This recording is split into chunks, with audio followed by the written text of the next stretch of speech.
Audio input capture, perfect. Okay, so we are live. 1 second here. Sorry folks, running a little bit late today. But today, what we're going to be doing is doing a demo that you guys actually just saw a couple days ago. You saw Katura do, called Cryogenics, where she did some stuff with some liquid nitrogen and froze some things, some other stuff with it, and talked a little bit about what happens with different states of matter and how cold things get. But we have a bunch of different educators here, and so if you were to, say, order this demo, call us and say, hey, we want someone to come to our school and do this demo, you might not always get Katura. You might get myself, you might get Chuck, you might get Angie, you might get Katura. And so I think something that's kind of valuable to have a look at is that every one of us does a little bit different. Every one of us has a little bit different take on it. Some of us prefer to do certain activities in certain orders and talk about it in certain ways. So if you order a demo, and it might not be the same every single time. So sometimes it might even be worth it to, if you keep ordering it the same one year after year, like a lot of people do, you get different educators every time, you get a little bit different experience. And so I think that's something that's valuable, and I think that's something that we're gonna kind of take a look at today. We saw Katura's take on this the other day. You've probably seen at some point here James and Chuck do various parts of this demo. And so today, I think we're gonna take a look at how some of the stuff I do with this demo.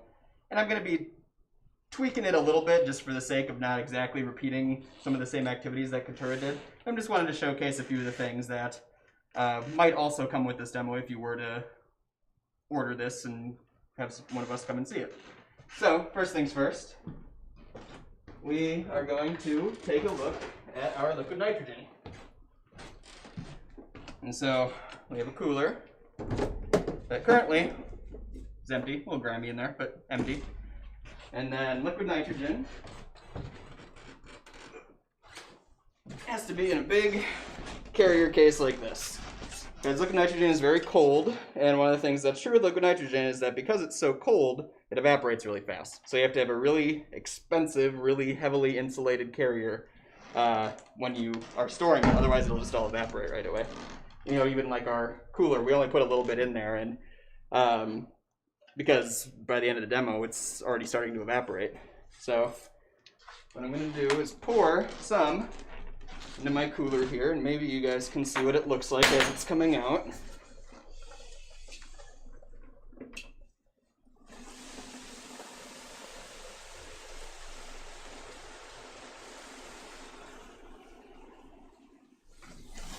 So you're immediately seeing all kinds of fun stuff coming out the top of it, and do we know what that is? That's coming out the top of our cooler there. Live audience member that's here. What do we think that is? Is it like steam, sort of? Kind of looks like steam. It's actually fog, is what it is. And if you look in there, you can see the liquid nitrogen, and it's basically just clear, is how it looks. Basically, just looks like water. But rest assured, it is a whole lot colder in there than any liquid water would ever get. Let's talk about what we mean when we say cold. So I have here a thermometer. It's seen better days, but it's got some kind of interesting temperatures on it. So the one we have at the very top here says water boils. You know what temperature water boils at? 212 degrees. 212 degrees Fahrenheit, exactly. What in Celsius? 100. 100 degrees Celsius, correct. So if we slide down a little bit, we have average body temperature. 98.6. 98.6, exactly. One that probably more people are a little more aware of than usual now because we've been getting our temperatures taken a lot because of COVID. Here's your test. What's that in Celsius? Ooh. I'm going to guess around 50. It's 37. Ooh. 50 is pretty hot. Down here we have water freezes, which is, of course, at 32 degrees. 32 degrees Fahrenheit, or what in Celsius? 0. 0. Just one thing on the microphone here. So what we have there is water freezes at 32 degrees Fahrenheit or 0 degrees Celsius. And keep note of that temperature, because this looks a whole lot like water, like we saw. And it's not frozen. And we're going to keep sliding down to, what do you suppose the coldest temperature ever recorded outdoors on Earth is? -70. Not too far off in Celsius. -129 recorded on Vostok, Antarctica, which is about -89 in Celsius. And so that's the coldest temperature ever recorded outdoors on Earth. -129 degrees, at least as when we made this thing. It's probably, in fact, I think it did actually recently get broken, so it's probably not quite accurate. But as we go further down, we get to nitrogen becomes a liquid, and that is at -321 degrees Fahrenheit. So an additional almost 200 degrees colder than the coldest temperature ever recorded outdoors on Earth. And that's how cold it is inside there, at least. It could be a little bit colder. Because at -321, it switches from a liquid to a gas.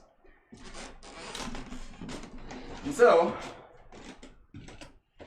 we know that it is -321 degrees in there. And you might have noticed when we took a little quick look in here, maybe I'll just take a little scoop out. As soon as you bring it out of the cooler and into the room temperature, I mean, you can see it in there. What's it look like it's doing? It looks like it's steaming, kind of, but that's not what it's doing because it's cold. So it looks like it's steaming, it looks like it's boiling, but it's not because it's cold, was the answer we got there. And what is boiling? That's when water turns from a liquid to a gas. That is when water turns into a liquid to a gas. It's also when anything turns from a liquid into a gas. So it is boiling, but this just happens to be a thing that has a boiling temperature of -321 degrees. So you bring it into our 65-ish degree room that we're sitting in here, and it instantly starts boiling. And let's do a quick little, you want to point the camera right about there if you can? What do you suppose is going to happen when I pour it on the floor? It's gonna, it's gonna turn into little tiny like beads and go everywhere. It will turn into little tiny beads and kind of go everywhere. It's also going to pretty much almost entirely evaporate as soon as you touch it. But you're right, you do start to see, you do a couple little beads that turn into little ice blocks and roll around. Very similar type of thing where, have you ever poured like room temperature water on a hot stovetop? And you get that very similar thing. Basically the same deal. You know, we're seeing a similar sort of temperature disparity there where you take some room temperature water and pour it on a 200 degree stovetop versus you take -300 or whatever I said, -321 degree and pour it on a 60 degree floor. All of a sudden, functionally it's boiling really, really quickly, so you get a really similar type of thing happening. I think it's pretty neat. And so, we talked a little bit about boiling, and you said that boiling is when a liquid turns into a gas. And so, one of the important things to be familiar with when we're talking about liquid nitrogen is the different states of matter. So obviously, we have our solids, which are things like our table, the camera and microphone that I'm talking to right now, most of us. Liquids, which is what the state is of that nitrogen that is inside that cooler, what water is when it comes out of your tap. And then we have gas, which is what we're breathing, what our nitrogen is turning into when we see it kind of getting all bubbly. It's turning from liquid nitrogen into gaseous nitrogen. And kind of an interesting way to take a look at that is things in any state of matter are made up of molecules. Everything is made up of molecules as far as stuff that is in, like I said, any given state of matter. And a lot of times it's made up of the same molecules. We can have liquid nitrogen, we can have gaseous nitrogen, we could have solid nitrogen theoretically. It'd have to be very cold, but we could have solid nitrogen. And basically what's happening when you're turning something from a solid to a liquid to a gas or vice versa is it's really just a matter of temperature. And what temperature is how fast the molecules are moving around.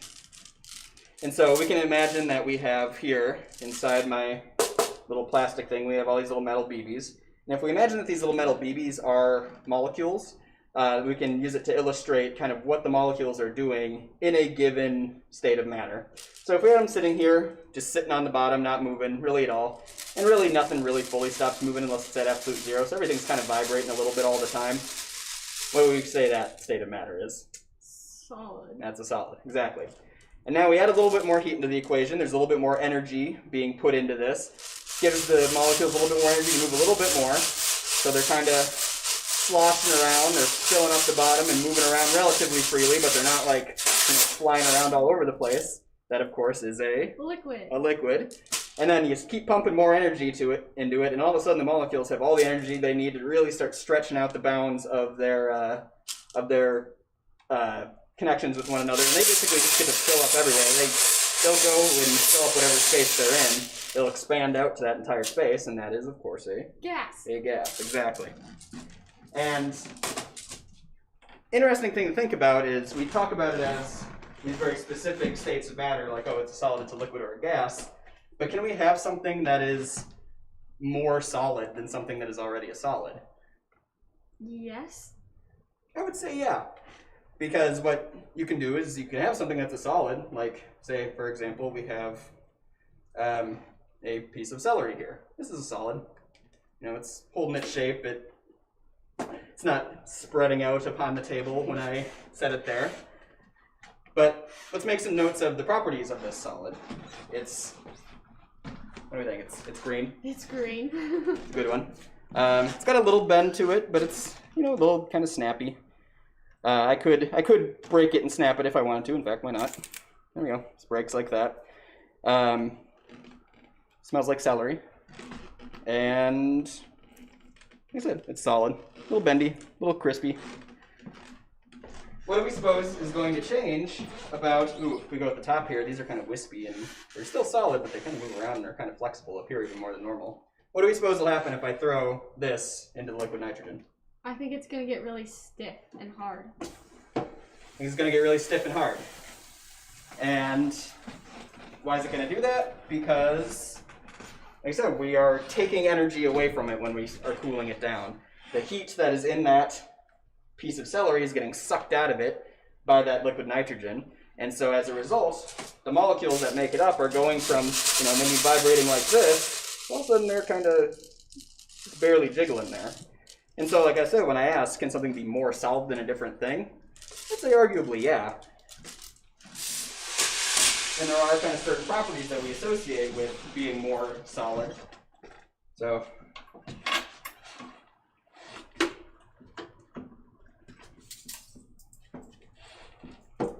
we can look at it and remember those leaves were kind of bendy and flexible. Now if I touch them, they just kind of break apart. Remember this was kind of bendy and flexible, just a little kind of snappiness to it, but if I were to, that just shatters into a million pieces. That actually broke more than I thought it would, to be honest. And so, another thing that's kind of interesting to talk about is that the thing we just put in the liquid nitrogen there, was something that was once living. That was in its day, living plant. And what happens to living tissue when it gets frozen? Ever thought about that? No. Something that I'm sure you're familiar with. Anyone who, lives in Minnesota is familiar with what happens. Ever think about what happens when your fingers get too cold? What do we call that? Frostbite. Yeah, you get frostbite. You ever thought about what's happening during frostbite? Like what frostbite even is? Like, I think your blood's slowing down and it doesn't get to your fingers as well. Okay, I can see why you would maybe think that. That's not exactly quite right. So your body has sort of a response to becoming very cold, where it'll restrict circulation out to your extremities. So your toes and your fingers and stuff get colder before your core does. And so basically what that is your body trying to retain as much heat as it can by concentrating it into a small area. So your fingers and toes tend to feel the effects of stuff like frostbite first, because that's your body saying, I think I might die here if I don't do this. It's a safety measure. But what's happening with frostbite is what actually happens is your cells, your body, are mostly made up of water. We're something like, 60 to 70% water, depending on the person. And a lot of that water is locked up in your human cells. And so what happens when you get frostbite is your cells get so cold that the water in your cells freezes. And what happens when you freeze water? It turns into ice. And ice, of course, it expands. We've talked about this on a number of occasions with these demos, is that one of the weird things with water is that it's one of the few things that when it transfers from a liquid to a solid, it actually gets bigger. It gets less dense. It takes up more space. And so what happens is all of a sudden the water in your cells freeze, the water expands, and it ruptures your cells. It breaks your cells open. And then those cells die, and what you get is what's called necrosis, where you have all of a sudden a bunch of dead tissue on you, and that's where gangrene comes from, is that necrosis that comes from dying cells. So what we have done with our pieces of celery here is given it frostbite. Plant cells are a little different than animal cells structurally, but they theoretically could get frostbite just as easily and be affected in a similar way. So what we're going to see here, probably if this demo goes long enough for these to thaw out in any meaningful way, is we're going to see basically this pile of celery here go through frostbite and sort of that necrosis, and we'll see what it looks like at the end of the show. Like I said, might not be thought out enough to really see the effects of it by the end, but maybe we can kind of fake it by thawing them out really quickly at the end. Anyway, I said something that is kind of unique with water is that it is one of these really unique, strange things, is that it gets bigger when it turns from a liquid into a solid, and very little stuff does that. Stuff generally, it's in its most dense, most compact form as a solid, and it gets a little bit less compact as a liquid and gets a little bit less compact as a gas. Pretty standard, pretty typical. And nitrogen tends to act normally like that, where as a liquid it is of a certain density, and then as a gas it becomes less dense.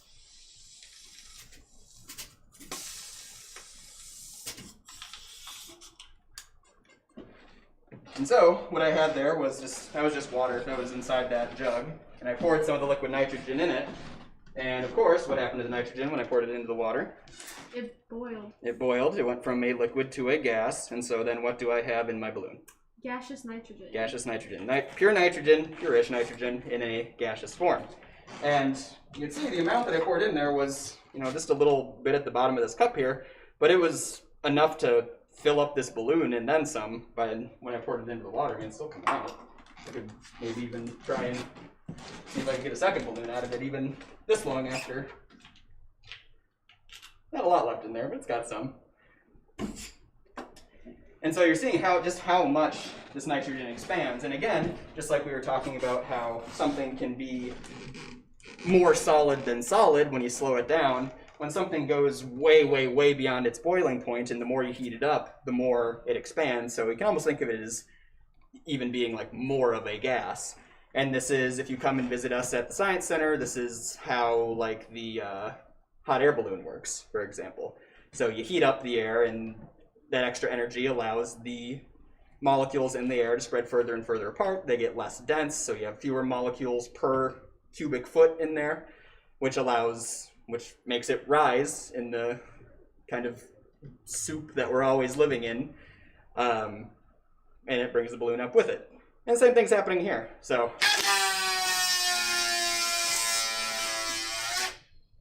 perfect. And right back in my bucket. Okay.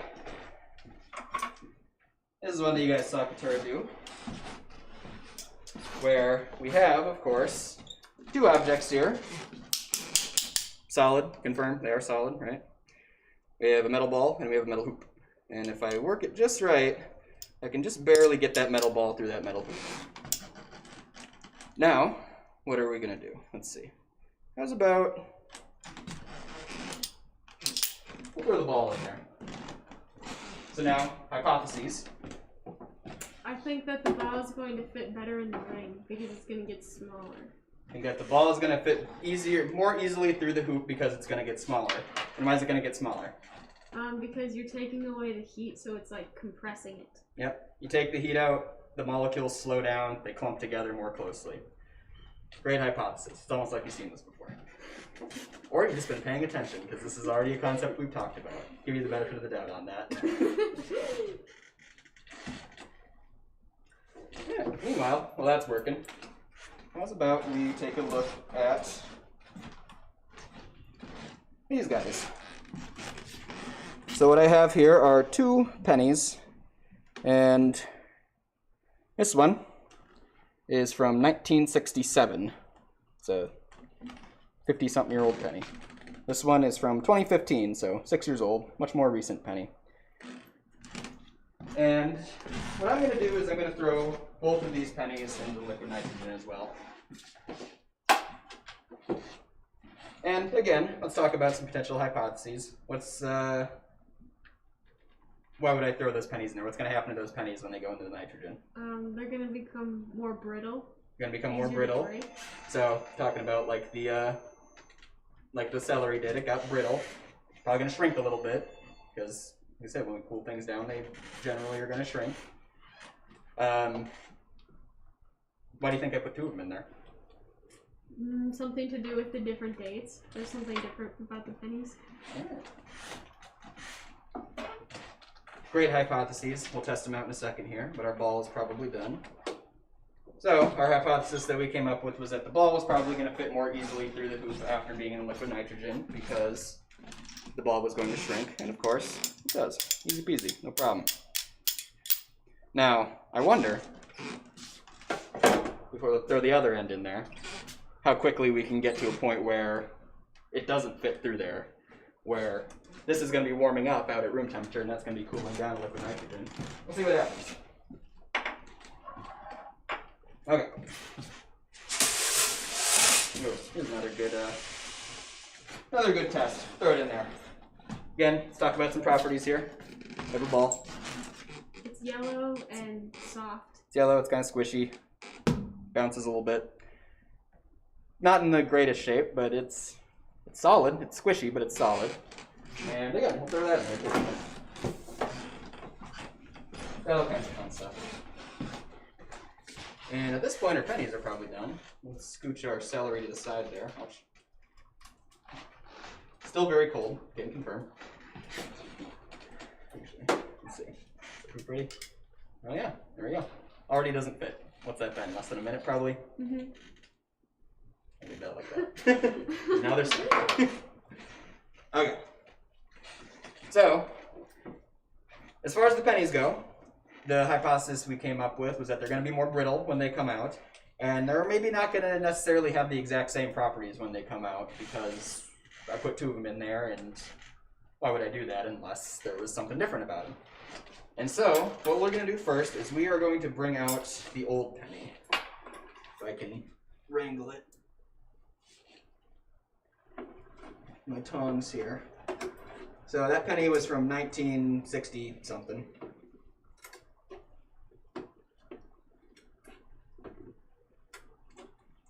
Maybe.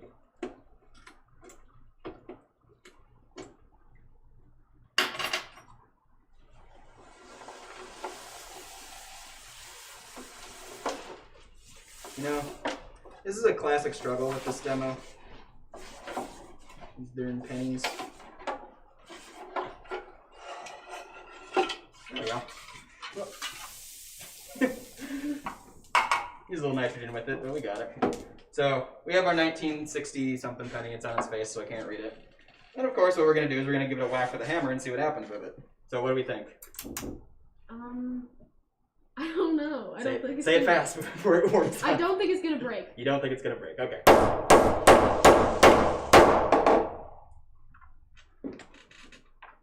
It's in one place still. 1967 was our year there. So you're right. I whacked it with a hammer, and it has retained its properties. It's a little dinged up and dented, but held together in one piece.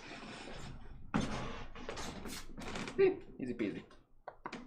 Now, of course, we gotta bring out our second penny. And hopefully this one's a little easier.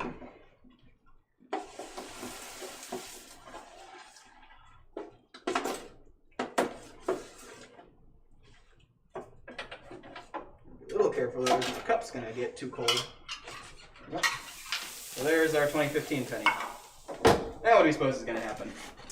I think this one's gonna bend a little bit, like it's gonna flatten. I think it's going to bend and flatten. Mm-hmm. Try shatter.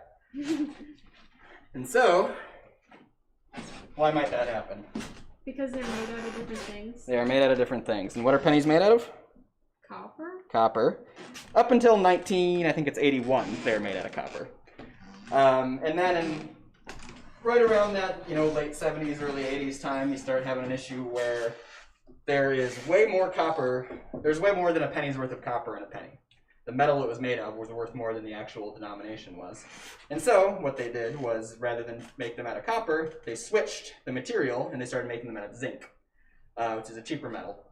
And they now just kind of coat them with a very thin layer of copper on the outside, because of course, like, you can't change the color of it. It's iconic, even though it's made of a completely different thing. But one of the differences between copper and zinc is that zinc gets really, really brittle when it gets cold, in a way that copper doesn't necessarily. And you suppose that's valuable information to know when you're, say, an engineer, where if I'm going to be building, say, an airplane that's going to be sitting at 120 degrees sitting down on the tarmac when it's boarding passengers, versus when it goes up into the air and all of a sudden has to be in freezing temperatures, you definitely want to know how those metals are going to react to that big change in temperature. You don't want your planet or your airplane doing that when it gets up into the air. So those are ball and thing doing almost. Ooh, there it is. Okay. And speaking of different materials reacting in different ways to the cold, we have what is here called a bimetallic strip. Why do you suppose we call it a bimetallic strip? Because there's two kinds of metals in it. There's two kinds of metals in it. Bi, two, metallic, metal. Easy. And so this is, I think it is steel on this side and brass on this side, if I remember right. And those, of course, are two different metals that are, fused together to more or less make one piece. And we're going to throw this in the nitrogen too, of course. That's what we've done with everything. Why wouldn't we throw it in there? And again, we need some hypotheses. What do we suppose is going to happen to our bimetallic strip? One side's going to react differently than the other because they're different metals. One side's going to react differently because they're different metals. Good guess. This holds true with everything we've seen here today, is that different metals react differently to the cold. What do we think that is going to mean for the state of that strip when we pull it out? It's going to skew one way or the other. It's going to be bent one way or another? Maybe. Any predictions for which way is going to be the... I think it's going to skew towards the brass side. Okay. Oh yeah, we put our yellow ball in there too. I kind of forgot about that one. It's been in there a while. So, we remember when we put it in there, it was yellow. Still seems pretty yellow. It was squishy, but solid. Significantly less squishy, but still solid. And it also bounced a little bit. And so, it doesn't really bounce anymore, unfortunately. And what you might even start seeing is it's going to probably start looking a little less yellow as it spends more time out here, because what's going to end up getting on it is what we're actually seeing already on my tongs there, is frost. And so what is frost? Frost is water that's in the air that is coming into contact with our very cold thing and freezing upon contact. So it's probably going to start looking pretty frosty here and less yellow even if we spend any time with it. But again, consistency. Everything we put in there, it's gotten less bouncy. It's gotten more brittle. It has gotten more solid. Okay, what else do we got? Wait, balloon. Again, let's think about a balloon. So a balloon is latex or some rubbery type of thing that is filled with a gas. In this case, this is filled with some very unique gas. It is filled with gas from Katura's lungs. She blew this up the other day when she was doing this demo. And again, we have a thing filled with gas. And again, of course, we're going to throw it into liquid nitrogen. And what do we suppose is going to happen here? It's going to shrink. It's going to shrink. And I kind of gave away the goose there, and then I said, this one's gone through this already. A lot of times when I talk about this, people talk about like, oh, it's gonna pop. It's gonna turn into a pile of crusty celery pieces, kind of. But it has survived this once already, so. You hear it in there, though. Actually, while that's in there, we can pull out our bimetallic strip. And you're right, it has doubled over to one side. Typically, the brass side is the inside face, which I think is what you predicted, right? You said it was going to bend towards the brass. And so, again, we're talking about how it's really good to know that, you know, when brass is exposed to the same level of cold that steel does, it reacts very differently. It shrinks a lot more. Valuable things to know if you're an engineer, or really anybody, to be honest. And bimetallic strips are kind of cool. So this is actually very similar to something that is pretty common in people's houses, actually uses a very similar thing to this, a brass and steel strip. Any thoughts on where something like that might be useful in your house? No.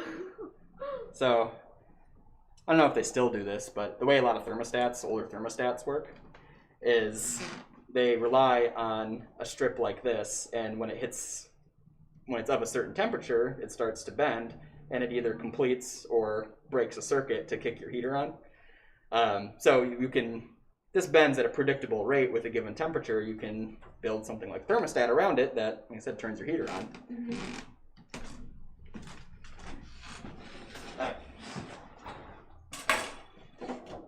Yeah. So, I don't know if the stream can hear that, but we've got a very crinkly balloon in here. And what we are going to do is pull it out and take a quick look in there. So it's very small, but you'll see it's already getting bigger. I don't know if we can see in here, but if you take a real close look, and you get the light through it just right, which I don't know if the camera's going to be able to get, but if you get the just right in there, you might see there's a little liquid in the bottom of there. And so what has happened is that gas, that Caturra lung gas, turned into a liquid in there, and as such started taking up a lot less space, and basically shrunk the balloon down. And you see as it's coming back to room temperature, it pretty much pops right up to the size it was before it went in.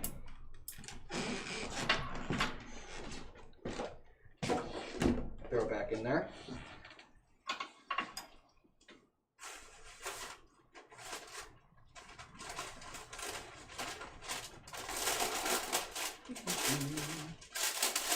Speed it up here by forcing it down into the nitrogen to shrink down. Okay. So we know when we put it in the nitrogen, it shrinks. It's pretty simple, pretty easy. I'm going to throw this into a jar here. And we are going to, jar's full. We are going to let it expand in the jar here. And as you can see, we're going to have a problem here if we want to get this balloon back out without popping it. As it expands and refills and becomes bigger than what the end of the jar is. There we go. Firmly stuck. Couldn't pull it out without popping it if I wanted to. But, of course, because we're solving all of our problems with liquid nitrogen today, we can think of a way where, yeah, we could just dump a bunch of liquid nitrogen on it and probably get it cold enough that it turns back into a crinkly little bag and just pull it out ourselves. But, alternatively, another way we can solve this is with just one little scoop of liquid nitrogen.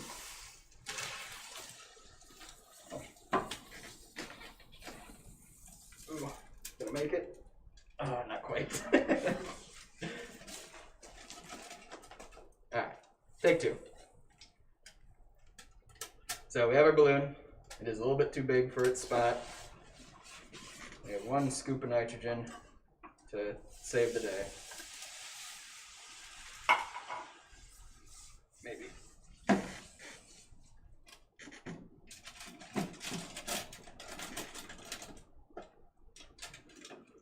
Hopefully. Alright, our balloon is reinflating. Got got small when I poured the nitrogen on it. Ooh, it's straining.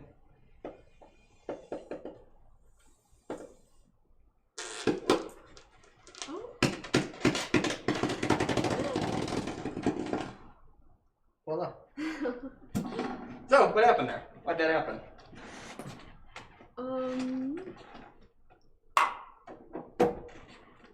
Did the nitrogen gas get below the balloon and then like need to get out of the jar, so it pushed out the balloon? Yep, exactly. So you pour the nitrogen in there, it shrinks the balloon enough that it runs down past it and gets into the bottom of the jar. But once it gets into the bottom of the jar, it starts turning into a gas. And of course, the gas takes up more space than the liquid did, so it fills up that space. Remember when we talked about how, my little splash that I had in here was enough to fill up probably several of those balloons if I had really been on top of it. So it takes up way more space as a gas than it does as a liquid, and of course it's got to get out of there. It can't all fit in there, and the path of least resistance is through that balloon, so it forces the balloon out with it. All right.